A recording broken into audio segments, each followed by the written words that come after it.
Hello, Hey, how are you? good. How are you? Yeah, not too bad. Can you see me, hear me okay? Yes, yes, I can see you. I can hear you. It's all Ah, good. that's good.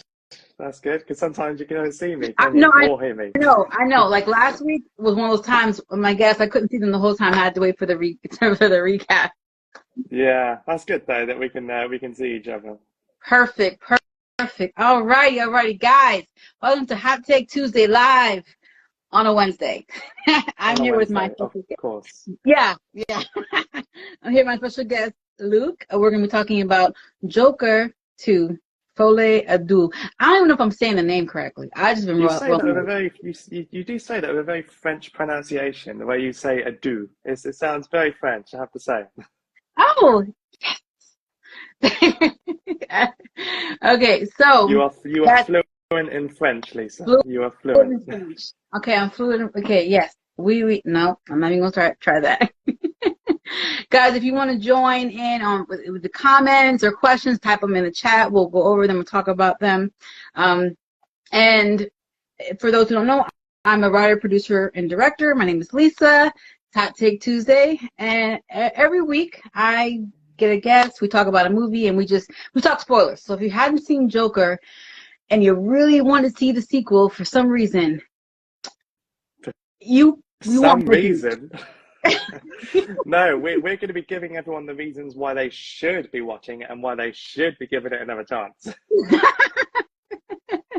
All right. So, um, Luke, you review movies. You have very like honest opinions, which I appreciate. You don't try to sugarcoat things. You're very upfront, and you are unapologetic, which is nice and refreshing. So, Always. um, feel free to tell people about yourself and where to find you. So yeah, from the UK. I come from an acting and stand-up comedy background myself. But films has always been my passion ever since I was a kid. I've always been someone who likes reviewing things, and I like to have my own opinion. I like to express myself.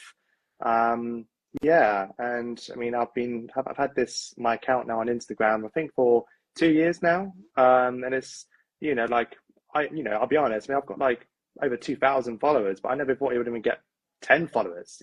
Hi. So I'm very surprised, and I'm very happy with the engagement that I get and the love that I get and support that I get from my followers. And yeah, like it's very much an escape for me. It's nice to come on here, interact with everyone, and get to know new people and just talk about films. Yes, yes. I know exactly how you feel. It's kind of why I started the Hot Take Tuesdays and once it lives because we have this wonderful community of people, Indeed. and I would love to talk more in depth. We leave comments, share, which is great. But it's also awesome to be able to sit down and have these conversations. Um, Gemma says, "Yay! I have the movie and vinyl soundtrack and well-deserved numbers, Luke. Yes, well deserved." Thank you, Gemma, my number one fan.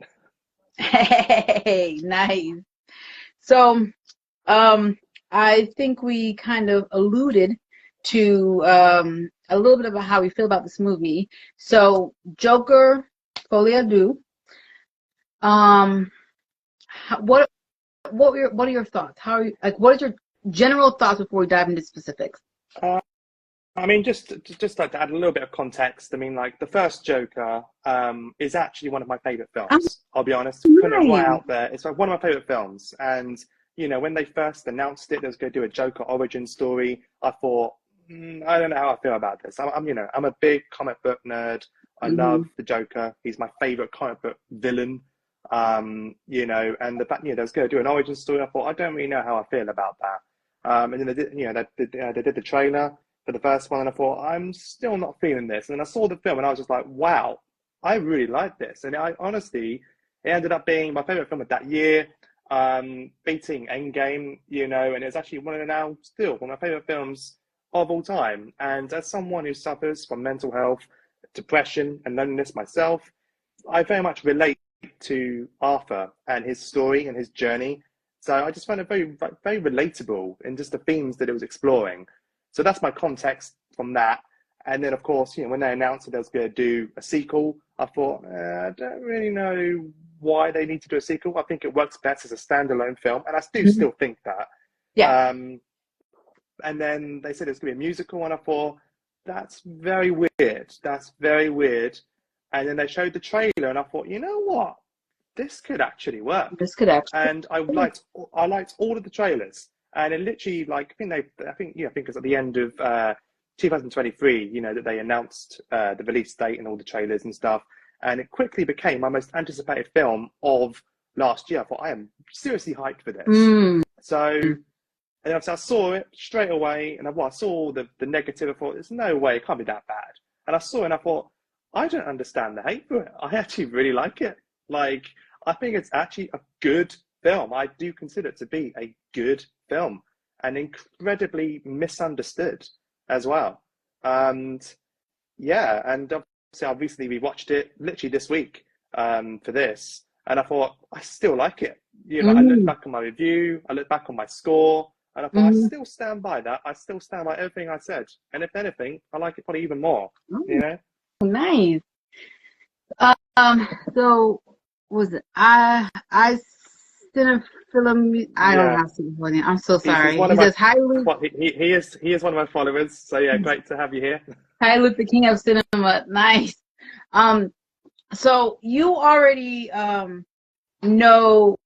Okay, I did a hot take, right? A video how I felt about the movie, and for me, there was so much visceral hatred around it. I was like, all right, let me just go in. And when you said, oh, we gotta do this, so we have to review this, I'm like, okay, yeah, I'll watch it.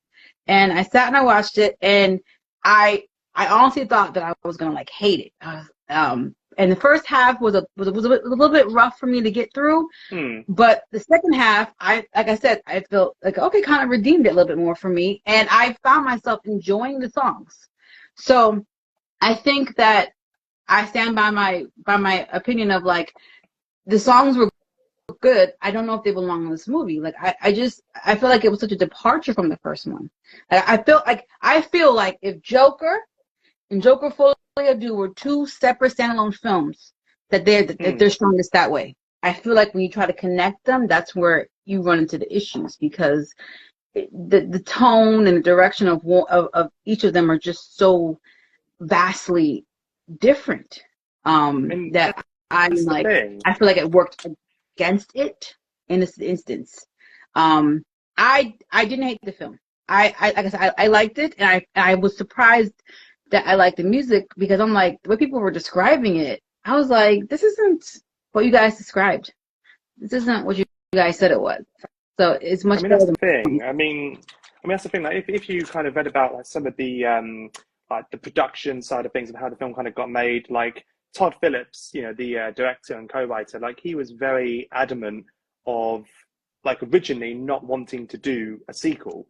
Yeah. They obviously just wanted it to be a standalone thing. And then obviously, the first one made over $1 billion. Yeah. So obviously Warner Brothers, they want that money, so they did the sequel. And then Todd Phillips, like, he seemed to be like a bit of a control freak. Like, he didn't want anyone meddling in it. Apparently he didn't want James Gunn involved in it, any of the producers. He wanted to do this whole thing on himself. He had all these ideas, and and then of course, it ended up being a musical, which is a very strange direction to take it, considering the first film is not that at all. But yeah. I do think the element of music is well justified in the film, me personally, because even if you look at the first film, there was a lot of musical elements in the film. He's dancing, and a lot of it is in his mind, and so it's like, in some ways, it does make sense for it to be a musical. It's still strange, don't get me wrong. Like, that I don't really know what went through the head and thought, let's do a sequel to this $1 billion film, and let's make it a musical with Lady Gaga in it. Like, that is bizarre. I will admit that. But then when you kind of like watch it, it's like, it does actually make sense, and it does work. I think it works more than people kind of give it credit for. I think people kind of, like, as soon as they found out it was a musical, they were just like, no, this film is a no, it's going to suck. And I think that's a little bit unfair. I think there's a lot of kind of prejudgment, I think, that simply because it's a musical and it's a comic book film about the Joker, and I think people were just like, no, this is a no. This film's horrible. This film, I don't want to support this film, and you know, I think there's a lot of prejudgment about it, to be honest. So, I do think people judge it too harshly. I will definitely agree with you there. But that was what I was trying to say as well, is the fact that, like, I think if they were two separate films, like, I mean, they are, but I mean, like not connected that way. If they had released them separately, like, I think it would have been better for it. People came in with the previous Joker inclinations. Now that worked for you, but for some other people it did not. Now for me, I was like, okay, let me just see, because I don't mind musicals. I like musicals, well done musicals. You know, so the musical part didn't deflect me. Like, I was surprised. I was like, oh, musical, okay.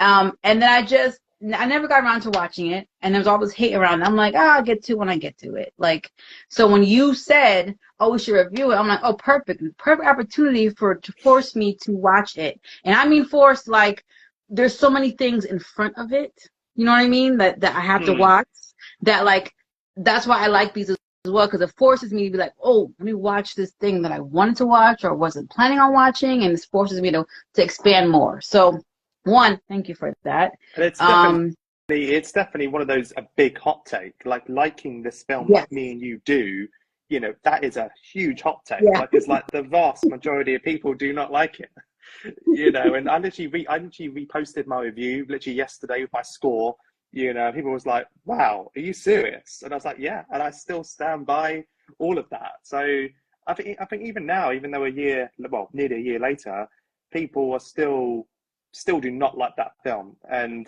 are still shocked by it. I mean, someone actually said to me that I think they said to me that, oh, I think you're the only, like, 1 in a million people that actually liked that film. And I was like, well, you know what, maybe I am, but so what? I liked it. And Gemma likes it, and I liked it enough that I enjoyed it. I probably won't watch it again. Like I said, I don't plan to watch it again, but I didn't go away being like, oh my God. Like, I can name you like so many other films that I could not stand. Oh, yeah. You know what I mean? Like, yeah, for sure. Yeah.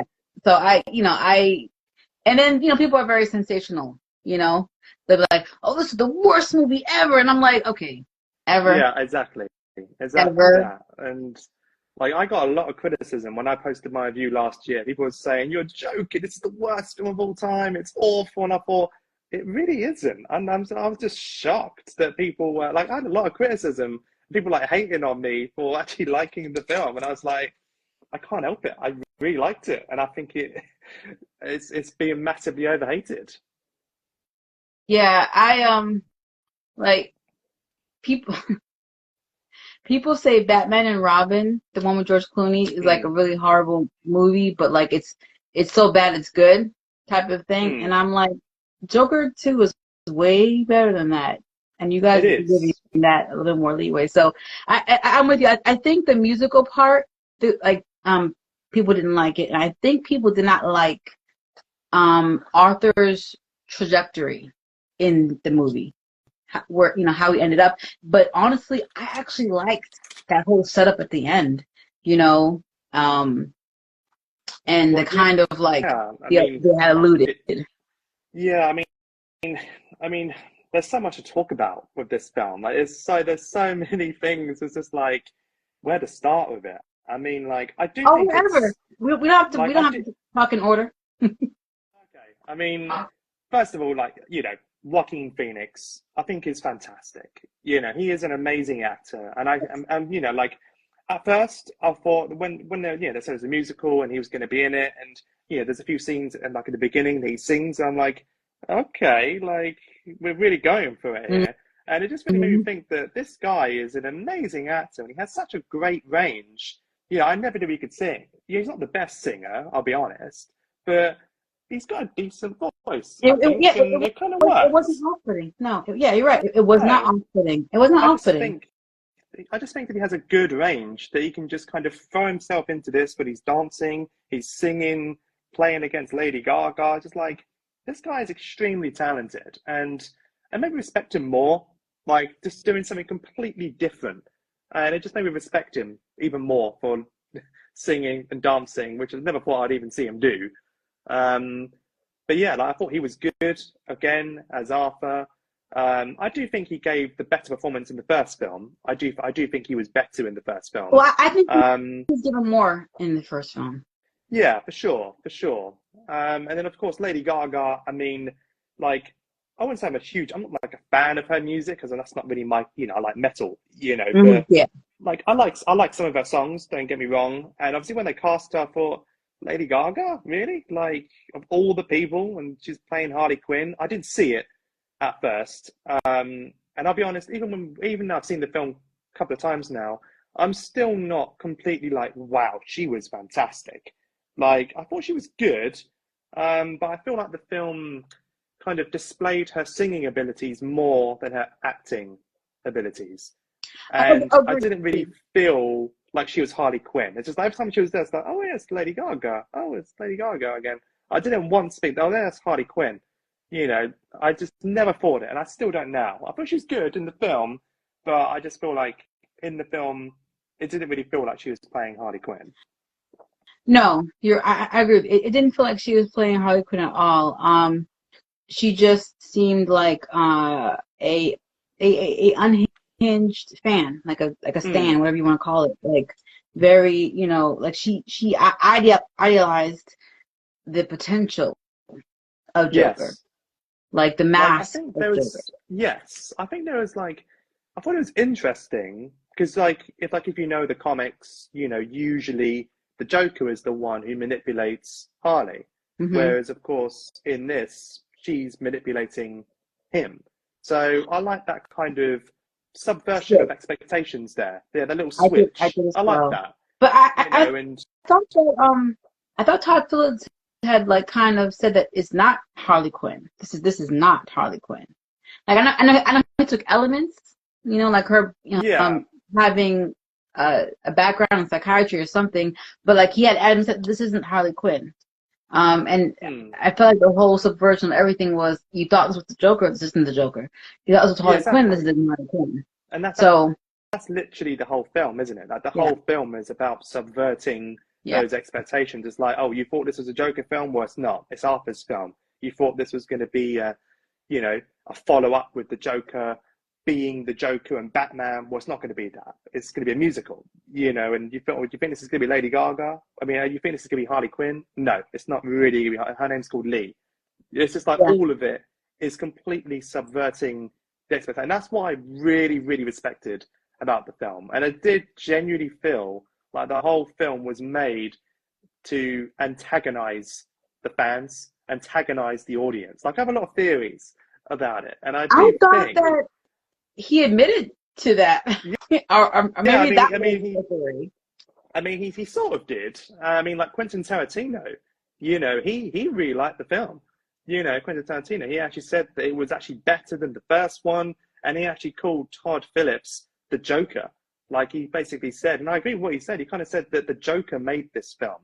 It's almost like the Joker was given a lot of money, $250 million to just do whatever he wanted to do, made it into a musical, subverting everything, and then having the Joker being killed off at the end. It's just like, oh, it felt like a crazy person made this film. And I can see it. And I do feel like it was deliberate.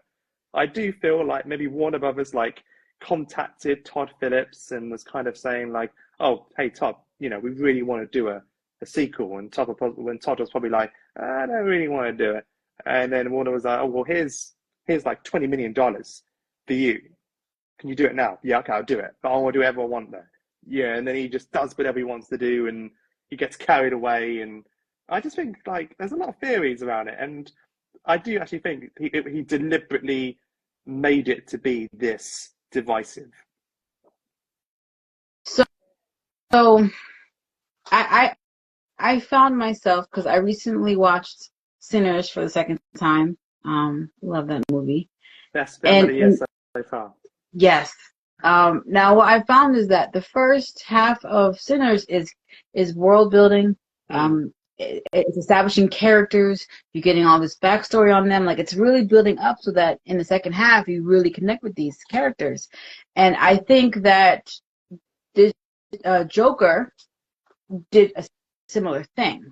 It's just the first half of the world building and the character, like it wasn't catching me like as much. And then the second half, when everything starts kind of really like ball got rolling, I was much more invested. Again, I didn't hate the first half, but the first half made me a little concerned, like, oh man, this is gonna be the whole movie. Like, I'm gonna have difficulty really getting through it. Like, it was like spots of, okay, this is kind of okay, but then, and you know, it just really like, oh, perfect, this is great. I'm really starting to get into it.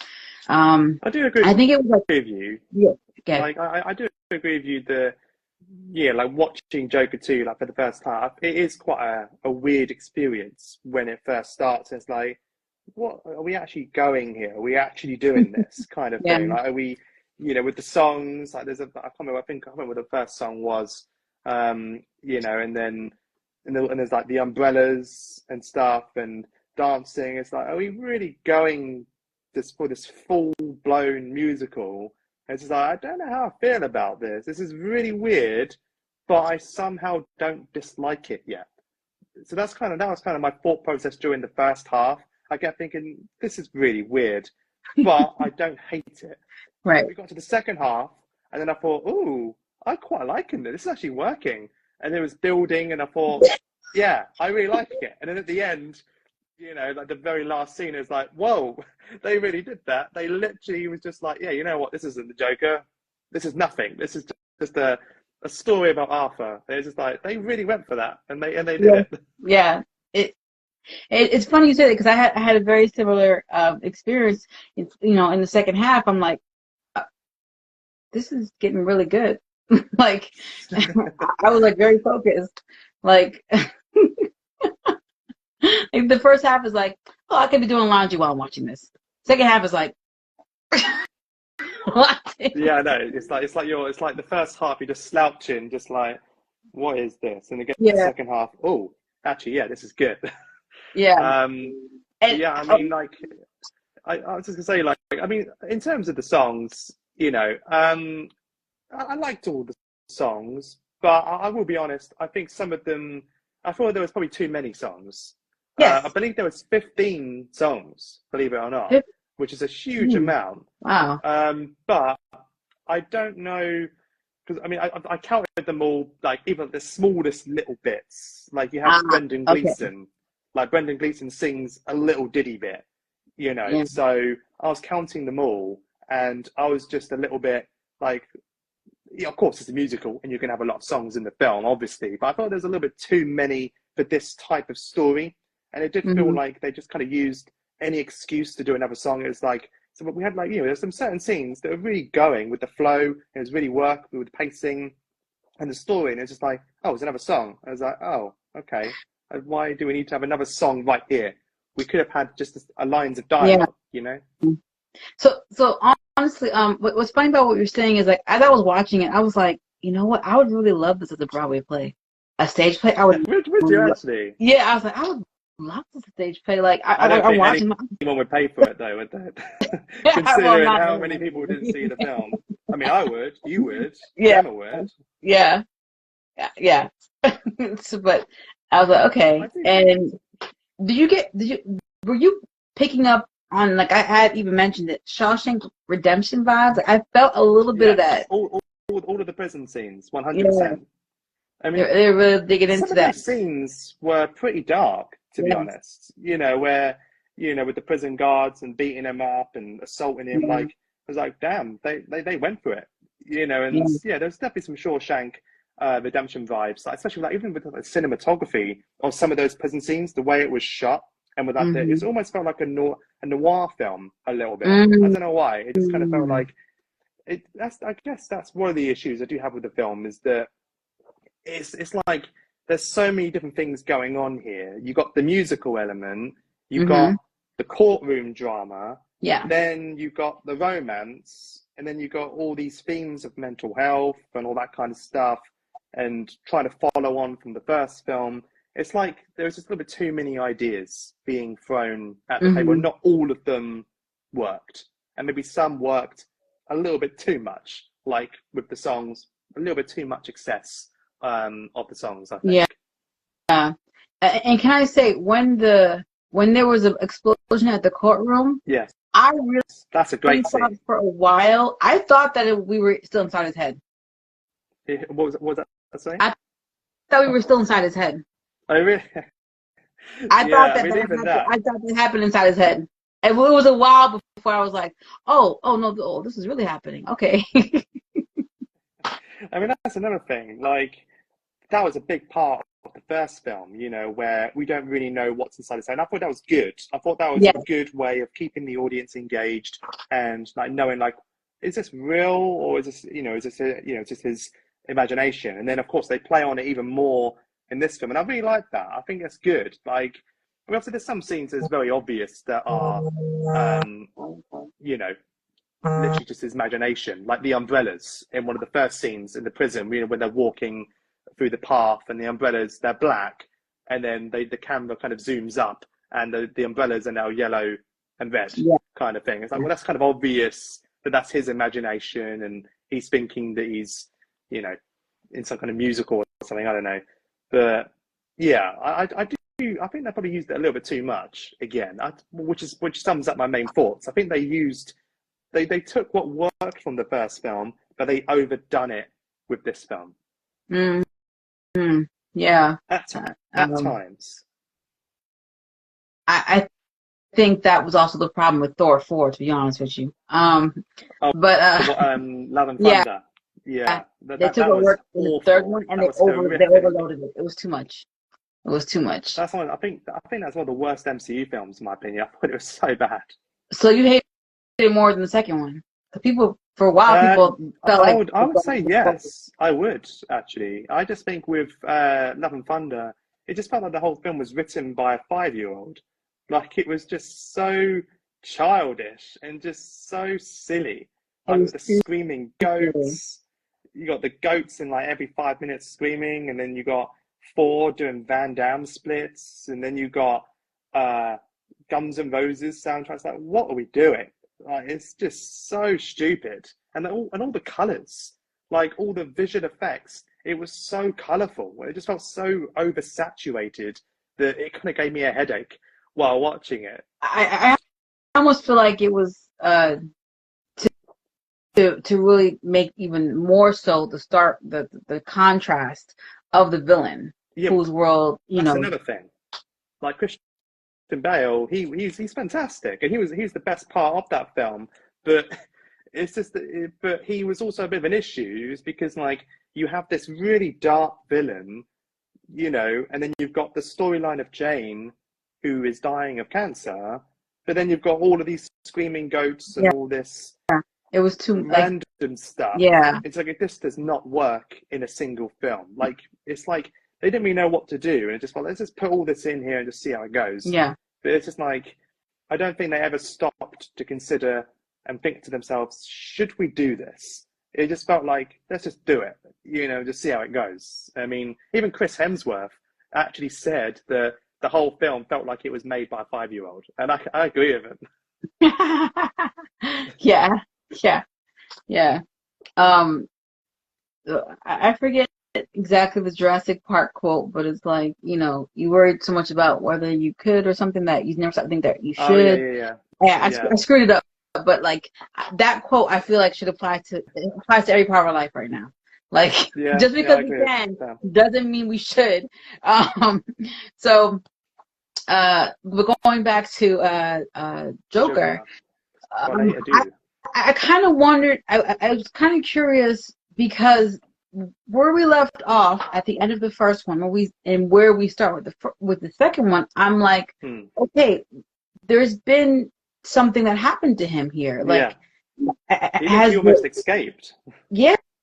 Has the realization of everything, you know, like, and then the guards are being nice. I'm like, okay, they didn't break him. Like, I'm, you know what I mean? Like, I'm not saying that he was walking around happy, but like, he seemed much freer at the end of of the first one, and then beginning of this one, it was like back in the chains. Yeah, But it could have also been the yeah. medication he was getting. But like I was like, oh, okay. I guess I was kind of waiting to see more of like, how do we get to this point? Because now we see him rise back up again, only to. So that What was did you my think? thing. Well, what did you think though of like the central idea of the film? Like, like you had the like when in the courtroom and stuff, and obviously you had the jury. Like the whole case was, did Arthur Fleck kill those people, or was it the Joker? Like that's the whole plot. Yeah. Like, well, what did you think of that kind of that story, that narrative? So I actually I thought that was interesting. Hmm. I meant to make a notation of that because I saw where I was like, it felt like the lawyer and the psychiatrist were kind of like leading him to this idea of the being the two people. It wasn't like it didn't feel like it was something that he had said. They were kind of like trying to kind of feed him in a way. It's like like asking leading questions, and trying to get him to kind of admit or have enough evidence for him to run with this case. And I was like, I never felt that Joker was a separate person from him. Joker was like this escape, this mass Yes, for escape sure. that just it wasn't. It's temporary. It's temporary. And it started to slip towards the end when I forget his name. The other clown. Oh, what Guy. the dwarf? Yes. Gary. Mr. Giggles, is it, I think. What the dwarf? Bubbles. I think so. Yes. But yes. Gary, yes. Gary, yeah, Yeah. Gary Puddles, yeah. So when he was like, pleading with Arthur, like, I live in fear. Look what you did to me. Yeah. And Arthur is trying to. I see where I like how you saw like the struggle right there, where he's like, in a moment trying to like, wait, what? Like he's trying to hold on to the facade, and he's able to because he has a little support group. But like I saw where he was torn. I felt that was like one of the times he was most torn. Yeah, I agree. And I thought that was a nice little scene between him and Gary, because obviously Gary was the only one, in the first film who treated Arthur with any respect. He was the only one that actually liked him. Yes. And then, of course, and obviously Arthur let him live, from the first film. And then when you see him in this film, face to face in the courtroom, I thought that was quite nice to kind of see them face to face again after what happened and see how they would react. And of course, Arthur, as you said, like there's a bit of a conflicting tone. Like there was that side where he was playing up as like, oh yeah, I'm the Joker, I don't care, that kind of thing. And obviously he was playing up, because he had Lee in the background and all his other supporters. But then obviously there was definitely another part of him was like, oh no, like I do actually like you, and you are the only one who's good to me.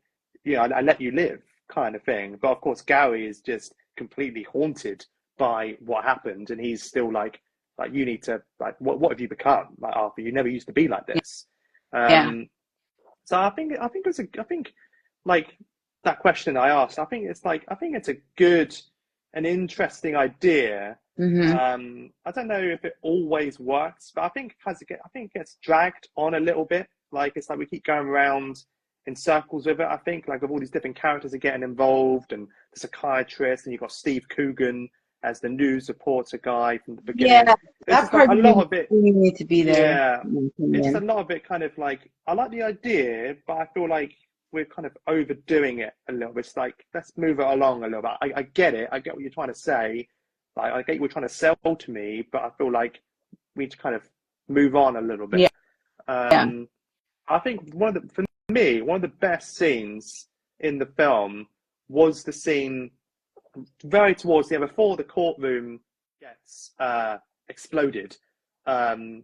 Just before that, when he's, he has to make his final plea to the jury, and he's like, I was going to come out and have a rant to about how bad my life is and how I hate all of you kind of thing. Is like, but I don't really care anymore. And then you start to say that, you know, there is no Joker. It's just me. You know, I thought that is one of the best scenes in the whole film. And that's a scene that kind of stood with me even after the film's release, I think. And I think what it was is that it summed up the whole film. It's like, this is not the story of Joker. This is not this isn't going to go how the audience wants it to go. Yeah. You know, it's, you know, that scene alone was like, you know what? I can see what you're trying to do here. Like, this is not what we wanted. Like, we didn't want this, what we're seeing. You know, we wanted the Joker. Yeah. But the reality is that this isn't the Joker, and it never was. I just really liked that scene. And I was actually watching it the other day, and I thought, I literally had to pause it, and I actually videoed it and put it on my story, and I broke it down a little bit just to explain, like, this scene is so pivotal for the whole film. It's like, this right here is why everyone doesn't like the film, because this isn't the Joker. And I do have a little theory, actually, is that I feel like Harley is the audience. I feel like Harley is the audience and the fans that wanted a Joker film. I feel like Harley is basically like a stand-in for the audience who wanted to see a Joker film with all the makeup and doing all crazy things, you know. So she keeps pushing after, like, be the Joker, be the Joker. Like, this is who I want, you know. This is who I fantasize about. But the reality is that he isn't, and this isn't the Joker. But that's the kind of theory that I have. No, I agree with you. And you're right. The audience's reaction, the general audience's reaction, very much mimicked Lee's reaction when, you know, he basically said there is no Joker, and she just left him in the cold. Yeah, basically. That was I like that little moment where, and I was expecting it to. I was expecting her to say something, and just that cold look, and just looks at him and just walks off. I felt that. It's like, oh, like I could just picture the audience watching this, just like, as soon as he says, "I'm not the Joker," it never was. I could just picture the audience just going, "Nah, I'm going home. This isn't what I want." So the night preceding, before the whole him, you know, basically saying, I'm not, you know, the Joker doesn't exist. I believe he was riding high when he went back to. He was all like, you know, he was. Joker's are killing, everyone's loving it, and then his well, I would call his number one supporter, I guess. I can't remember the character's name, but he. What, the prison guard? Not the prison guard. Usually I have a list. The other prisoner.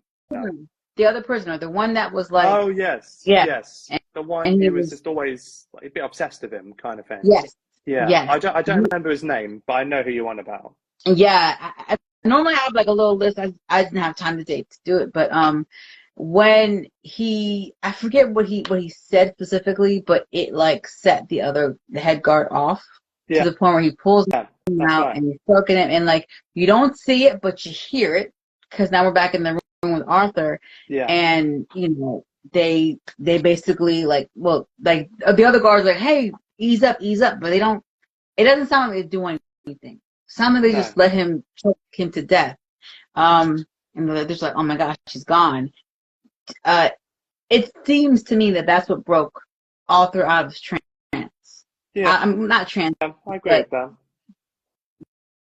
Because nothing, to my knowledge, nothing else happened between him like riding high and his demeanor in the next day in court. So, what about that do you think really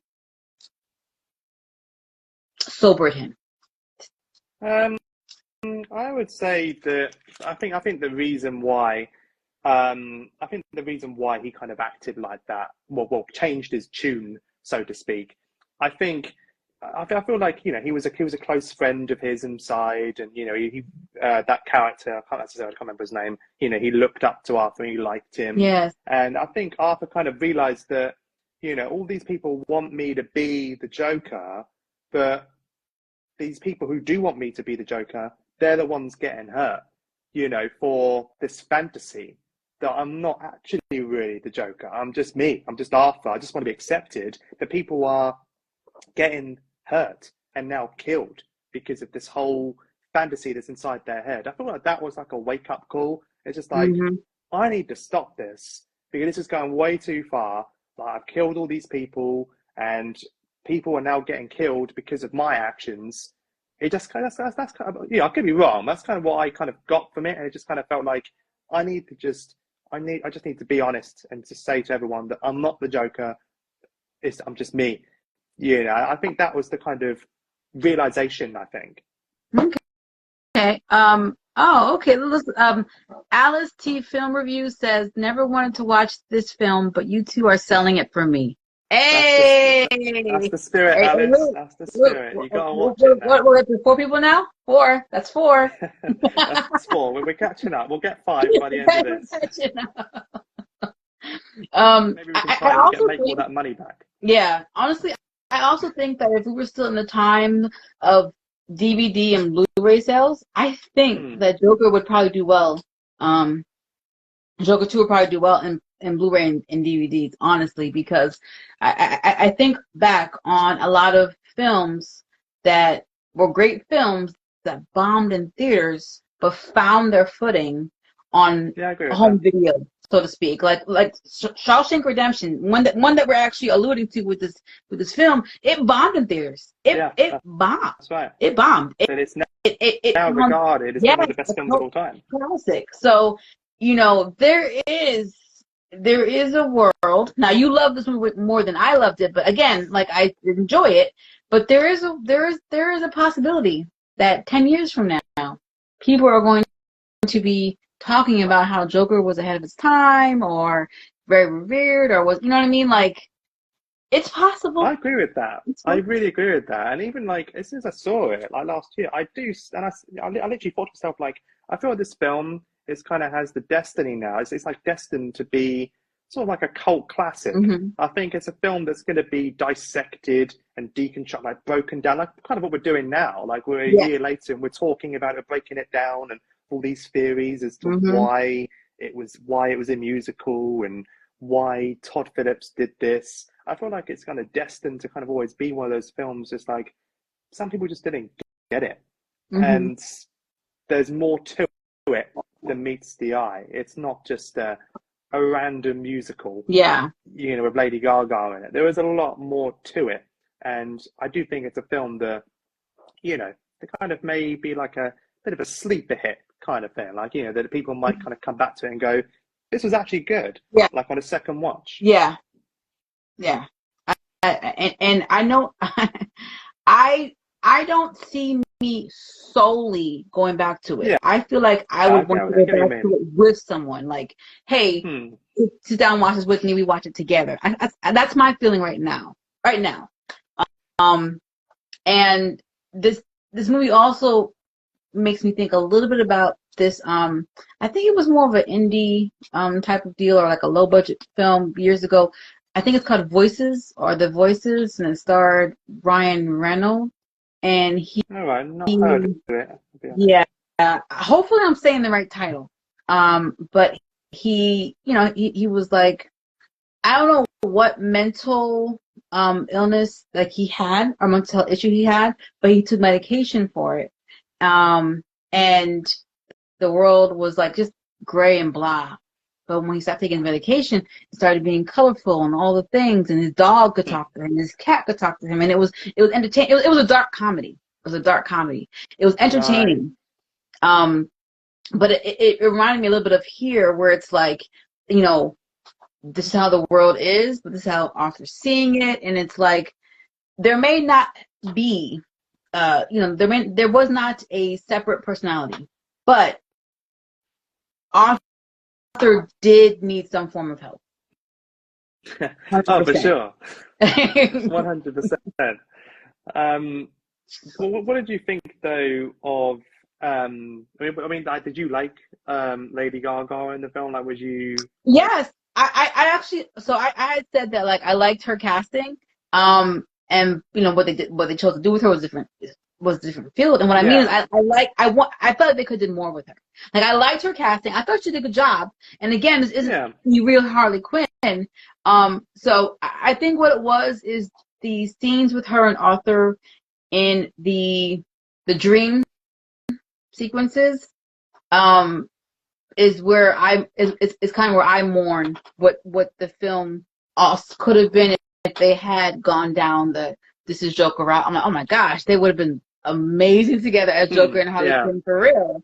I mean, I get why, but I'm saying like, oh man, like so to me, I'm like, that worked way better. Like I hear what you're saying, but I think she could have did it. She had it. She had the below the surface craziness. She had it. She had Oh it. yeah, well for sure.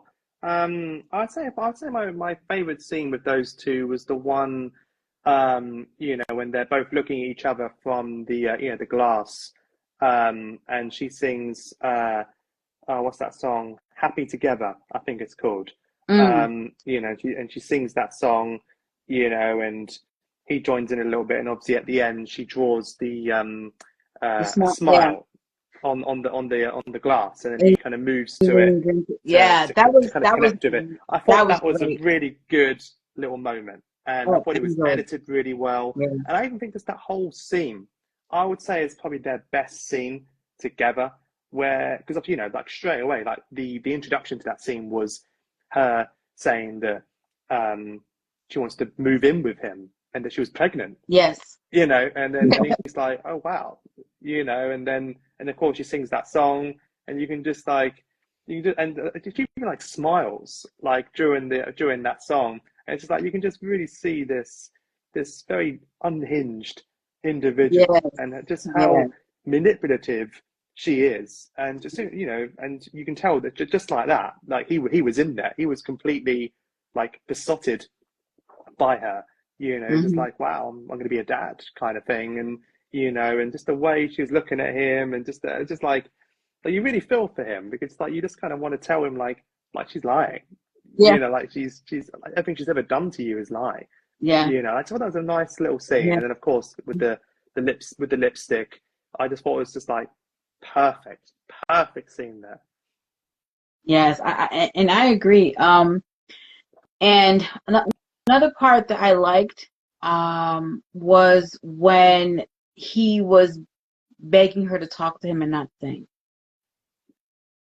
Remind me, what was that at the end? I think Is that that last scene that was the end. I think he was trying to like maybe go a little deeper, and she just wanted to sing the song. He said, just sing, Oh just talk to yes, me. yes, Yeah. yeah, I remember that now. Yeah, I thought that And was quite funny actually. When he's like when they're trying to talk, when she's on the stairs and she was yes. singing, and he was literally like, "Can you stop singing? Can you stop singing now?" I thought that was quite funny, and it did almost kind of feel like that was Todd Phillips, kind of like, was getting to the end of the film, and it's almost like he was kind of thinking like, I think the audience want us to stop singing now. So that's kind of what it felt like, And then of course, he goes back to prison, and then he gets killed. Which that scene alone, though, I think that scene really angered people. Like Yes. everyone was talking about that scene. Like it Yes. was like, I mean, it why didn't did anger they me, do but that? yes. Yeah, and that's the thing. It didn't anger me either. I was just kind of watching. I was just like, oh, well, we're kind of going down here. We're doing this. We're just going to kill him off, like he's nothing. But like everyone was talking about it and said that scene, that they ruined it. Like, what are we doing? Or what a waste of time. Like the first film was. It's just like, I don't really think it was a waste of time. And like it was, like it was always kind of said that it's never like, it's not the comic book accurate Joker. It was never that. Even the first film, like that's Yeah, not comic book accurate. I feel like Todd had addressed that like before. Like I feel like he said, "This is the Joker that you know." I feel like he pre-warned people and no one was listening. You know what I mean? Yes, exactly. And that's why I feel like he made this one to just be like, you didn't listen. Now I'm just gonna take away the thing that you like most. That's kind of what it felt like with Todd Phillips. It's just like, yeah, you know what? And I'm just gonna stamp all in your dreams. it feels like the last scene. Like I know that there's talk of like him, you know, to the audience, but it also feels like the last scene was more of like a, like, you know, like a flipping the bird to the studio because I didn't want to do this, so now I'm gonna like twist it. I'm gonna Gemini can twist it. Here's a little thing. Actually, I don't know if you know, but that scene with that guy who kills Arthur at the end. Apparently, that scene was actually meant to be at the end of the first Joker. That's true story.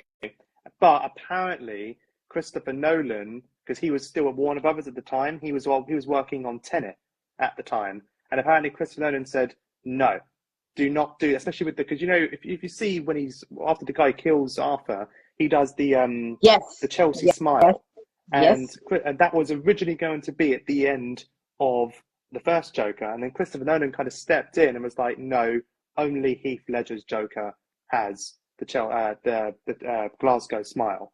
Only that has that. So they reconsidered and thought, okay, we won't do it. But then obviously after Tenet, Christopher Nolan left Warner Brothers because he had some issues with them because they put his film on streaming. And then obviously he's now moved to Universal Studios. And then obviously, you know, Nolan's no longer in Warner Brothers. So then obviously Todd Phillips thought, let's do that scene that we wanted to do in the first one. And Nolan said, no, let's do it here. So it's quite interesting. When I was reading that, I thought, so it was always going to be this, you know, even from the first film, but obviously, you know, because of Nolan. But yeah, I mean, some people kind of made up theories that the other guy who killed him, you know, was that Heath Ledger's Joker, you know, because obviously of the Chelsea smile. And I kind of thought, like, I don't really see it. I don't really feel like it's connected. But I can see why people would think that. I mean, it's kind of obvious, really. If you're seeing some guy laughing and then he's doing that, is that, wait a minute, is that Heath Ledger's Joker? Is that like a younger, like, I can see, I don't know if it is, but or like a hint at it. But did they enhance the frail stature of Joaquin Phoenix, or was that all him? The what, sorry? The bony, like skeletal, frail. Yeah. Well, I mean, I know in the first film he did lose a lot of weight for the first film, and he deliberately tried to get as skinny as he can. But I don't know if he did it for the second film. I'm not sure if he did it again or if they just used CGI. I couldn't quite tell with that way. To be honest, for me, it actually looked more CGI than the first one. So I feel like maybe they just, you know, maybe Joaquin Phoenix, you know, it was too short notice or something, I don't know, and he couldn't get to that low weight. It just looked, I mean, there's only really a couple of scenes where he's, well, actually, no, there's quite a few scenes where he's kind of naked and topless and stuff, but it doesn't look as it was very real. unsettling the first time I saw it. I was like, whoa. Yeah, but like I still stand by it. I still think it's a very misunderstood film, and I think it is massively overhated. And people, like I say, it's the worst film of all time. But it's actually a well-made film. Like the film is made well. Like the cinematography, the visuals, the performances. There is some craft here, but obviously, you know, it's just ultimately not what the fans wanted. And that's why everyone hates it. It's just like, it didn't give me what I wanted. I now hate that film. So it's funny you say that. And guys, feel free to drop answers in the chat. So because based off this episode, this talk, I created a question and posted it to you know, everyone on my Real Movie Lovers Instagram, and the question was, what's a bad sequel to a successful movie? Remember that. Yeah, so I because of the, you know, the box office, you know, failure of this movie, it being a bomb, okay. But I was talking more along the lines of like definitely like a bad sequel, bad. So I got a couple answers already. Someone said, I think TV shows we love said Speed 2 and Terminator 3. I think Q said Aliens 3. And Movie Boners said American Psycho 2. I didn't even know there was an American Psycho 2. I mean, Yes, the one with Christian Bale? Or... no, well, American Psycho, Christian Bale, and there was a sequel to that where the Psycho was Mila Kunis. No, not Kunis. Yeah, Mila Kunis, the one from that 70s show. Never even heard of it. I have not seen it, but I heard it was so bad that I was like, all right. Alice T Film Review says Jaws 2, Shark. Yeah, I mean, I think any film after the first Jaws is just awful, but yeah. Tall Man Reviews says movie is of course made well, but as you say, wasn't needed. Totally not needed, and in comparison to the first, bloody awful. If you go strictly on comparison to the first, Yeah. Okay. I just see how you can get it, but yeah. I mean, honestly, yeah. For me, it's not touching the first one. I think we both agree that the first 100%, one just 100%. Yeah, 100%. But that being said, do you have like a really bad sequel to a good movie? A movie that was really good and successful, the sequel was bad. Like, not, I don't mean box office. It doesn't have to be box office bad, but bad. Like, it's bad. What and that I like, even though it's regarded as being bad, you mean? No, you don't have to like it. It's just bad. I mean, I'll say just I can't think of the top of my head. The only one that just instantly I could think of was probably Jurassic World Fallen Kingdom. I actually like it. I like it quite a lot, I'll be honest. And I would even say that it's the best out of the Jurassic World trilogy. And there's just something about it.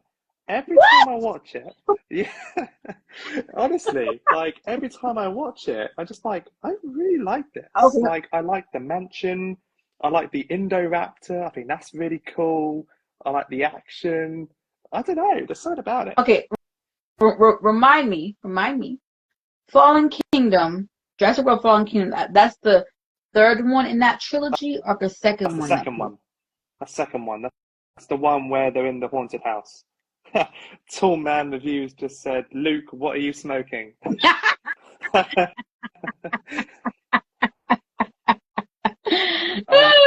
mean, I don't know. Oh, so I really so like talking that about film. The one where the end where the little girl left the freaking dinosaurs go free into the world. They're just like me. Girl, go sit down. Time out. Time out. I mean, okay, like that scene, yeah, that is mega cringe, 100%. Okay. Oh, all right. But okay. Without that, apart from that one little scene, I honestly really like it, and I would probably give it a 7 out of 10. Like, I really like it. I think it's good. Oh my gosh! But yeah, like, apart from that little scene where the girl's just like, oh, they're alive, just like me. That's dumb. That's really dumb. But other than that, I thought that's what happens when you don't spank your children. I'm joking. No. So in that little trilogy, I really like Jurassic World. I really like when it came back. I was like, okay, like it was nice seeing the park fully realized and how they laid it out. It was really good. I feel like Bryce Dallas and Bryce Dallas, that her and Chris Pratt didn't really have any kind of chemistry whatsoever. They were still fun to watch, but like I'm like, stop trying to force this to happen. Stop trying to make fetch happen. It's not happening. They don't have the chemistry. But I enjoyed the movie overall. By the third one, I was like, Now I'll give you this. The second one's better than the third one. I'll give you that for sure. Yeah, I agree. The third one, I don't know what they were thinking with that one. It's just, let's put locusts in it. Oh God. Oh wait, we have to pause. Something just got brought to my attention. Alice T Film Reviews has never seen a single Jurassic Park movie. Alice, what are you smoking? Like, seriously, like, what are you doing? You've never seen Joker 2, and you've never seen a Jurassic Park film. You need to change that. I'll save you some time. Watch Jurassic Park, The Lost World, Jurassic World, and Jurassic World: Fallen Kingdom. So round it all out. End it there. Okay, I'm not gonna argue. Well, you know me, how much I hate The Matrix. I wasn't gonna bring it up. I wasn't. Even though you were going real hard for Fallen Kingdom, I was like, you know what? I'm not gonna do it. I'm not gonna bring it up. I'm not gonna bring it up. But how dare you? Like, give 7 out of 10 to Fallen Kingdom. I mean, 4, whatever you gave it. What can I say? I think The Matrix sucks, and I still stand by it. I just don't understand the love for it. I would rather watch Jurassic World: Fallen Kingdom 10 times than watch The Matrix again. Oh, Alice. Alice T. I'm sorry. Worst film reviewer ever. Thanks. That's well justified, I'm sure. I mean, I still can't believe how much hate I got for that review. Like, wow. No, I was attacked. That's I mean, you know, I give Lucas a hard time, but he knows it's out of love, and I would never people can get a little too invested sometimes and lose sight of things. Sure. Like, remember, art is also subjective. It is. You know? 100%. Everyone's entitled to their opinion. Yes. What you see, I don't see. What I see, you don't see. And, you know, sometimes a person can miss a really great movie like The Matrix and not see it. But we're not here to judge them for that. You know? You have to be patient and loving and kind. As long as we can all agree that Madam Web is one of the worst films of all time. Like, if we can all agree with that, I'm good. You will get no protest from me. To be fair, I almost thought you was going to say it's actually good. That's what I thought you was going to say. I honestly thought, wait a minute, you're judging me about Jurassic World. That's not the movie that I will downhill for, no. But I will say that two sequels that I think are horrible bad, that I do not enjoy, I do not like. Horrible bad are Troll 2 and Species 2. Like, Trolls, that's the animated film, isn't it? No, this was live action. It's like, so the original movie Troll. No, okay, not the animated ones. I'm talking live action. The original live action one came out, I think, late 80s, possibly. Late 80s, Troll came out. It was good. And then they did a sequel, but they called it Troll 2, but they weren't really trolls. They're more like goblins, but that's a whole separate issue. Anyway, that it was, the acting was horrible. It was so bad, Luke. It was so bad. It was so bad. I'll make sure I steer clear of that then. Oh, what did Alice say? Opinions are like. You said opinions are like assholes. Everyone has one, and they all stink. Very true. Well played. Well played. Oh my god! You know what? Now that you've mentioned it, I'm trying to think of a sequel that people hated that I liked. It's a tough one. I think it's quite tough. I'm sure there's a few, because I would say another one actually. I mean, I don't know why I didn't say it before, but this one isn't really regarded as being well liked. It's more of a divisive one. Star Wars: The Last Jedi. That is a film I hate with a passion so much. I'm a big 100% hate. Like, I'm a huge Star Wars fan, and that is by far the most disappointing cinematic experience I have ever had in my life. Like, I remember walking out of that and I thought, oh my God, did they really just do that? They massacred my boy, Luke, and everyone. Like, just like, what? I can't believe you just did that to my childhood. Like, just spat all over it.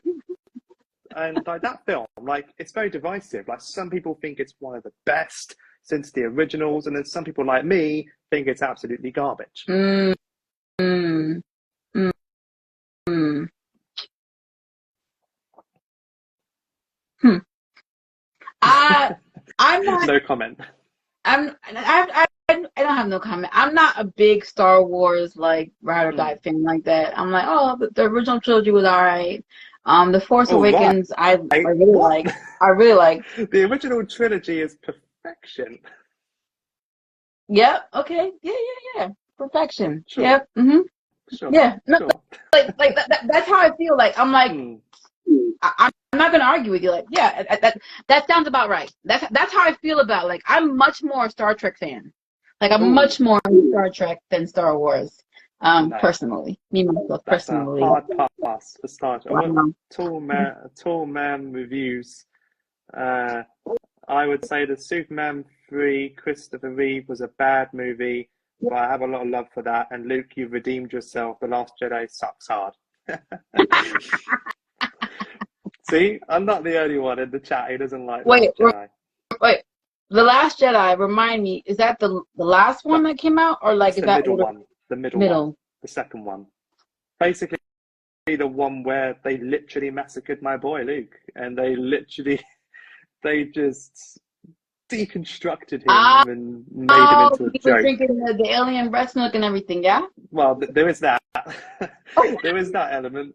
No, I'm making fun of the same movie because that stuck out my mind. Like that steered into my mind. That's how I know what movie you're talking about. Oh, that one. Yeah. Yeah, that one where he's drinking some alien breast milk. That one. Yeah. And also the one where Princess Leia is like surfing through space like Mary Poppins or something. Like she actually does the movements, and it was a little sad to me, the missed opportunity that you literally had. You literally had Han Solo, you had Luke, you had Princess, and not once all three on like. Yeah. Even I know that was a travesty. What are you doing? What you just said is straight up facts. 100 preach. Like, honest, that's how I felt. Like, after the first film, The Force Awakens, I thought, are we not going to have those three in a scene together? And then we had the second one, and I thought, okay, Han's dead. Okay. Spoiler alert. And then obviously Carrie Fisher has now died. It's like, you blew it. You literally blew it. Like, this is what I wanted to see, and you couldn't even do that. And that gets another thumbs down from me. Yeah. Oh, Thomas Star Trek. Yes. Also putting in, I'm with you. I'm much more of a Star Trek guy than Star Wars. Did you see Unification on YouTube? No, but that is. I'm gonna write that down and look that up, and I'm gonna check that out. So Unification. Yeah. I'm gonna check that out and see. As we are coming down to a close, I know it's been amazing. Always. To have a discussion with you, and again, thank you for like recommending this movie to me. I'm very glad that I watched it. Any last thoughts on Joker Folie Deux? I like the way you pronounce that. It just sounds very French, just like the adieu. I don't know. It just, as soon as you say it just makes me laugh. But yeah, I stand by what I said. I think Joker 2 is hugely overhated. I think it's a misunderstood film. I think there is more to it than meets the eye. I don't think it deserves the hate that it gets. And I think that if you watch it and kind of put all those kind of prejudgments and all the hate that people is bashing it all online, even still to this day, if you just put all that to the side, just watch it, and not think, oh, this is going to be, like a big continuation of the first Joker. If you just put all of that aside and just watch it, you may think differently. I'm not saying you will, because it's a very divisive film. It's not for everyone. Yeah. But I think you should give it a chance, if you haven't seen it. If you haven't seen it and you've just gone by the negative reviews of everyone around you, it's like, this film is the worst one. Like, honestly, watch it for yourself, see what it's like, and hopefully you may like it. That's what I'll say. Yes. Yes. And I scored it a 7.5 out of 10. That By is the way, very that was high. my score. That's That is very high, very and high. I still stand by it. How would you score it, by the way? Honestly, I would give it somewhere between a 5.5 and a 6. Ooh, okay. That's good. That's a good score. Slightly above average then. Yeah. Yeah. Hmm. Yes. That's Again, fair. I liked it. I didn't love it like you loved it, but I liked it. I was like, this is not a 2. You people act like this movie's a 2. It's not a 2. Hell no. Tom Man Review says, as a Star Trek fan, you need to see it. Okay. I'm getting yelled at now. I'm gonna see it. I'm gonna make sure I see it. Make sure you watch Luke, Jurassic honestly, World Fallen Kingdom again.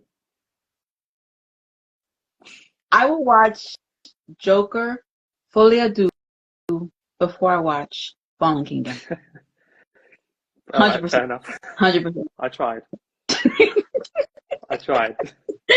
Maybe that should be our next hot take. Our next hot take Tuesday. You know what? It could be. It could be. So that being said, guys, I'm at least for the month of May, maybe June. I'm taking a break from Hot Take Tuesday live, Hot Take Wednesday live, because I've got some other major editing projects I'm trying to get done, and I'm just. Yeah, so I'm not going away forever. It's just a break, maybe like a month or two, get some things done and come back. So if you guys would like to be a guest and we talk about movies like this, hit me up in the DMs and we'll schedule you guys out. But I'm really glad that this is the last one before my break. I'm glad that I got to have this one with you and talk about this one with you. And I'll do you one better. I will hold Fallen Kingdom on hold for you only. I will not talk about it.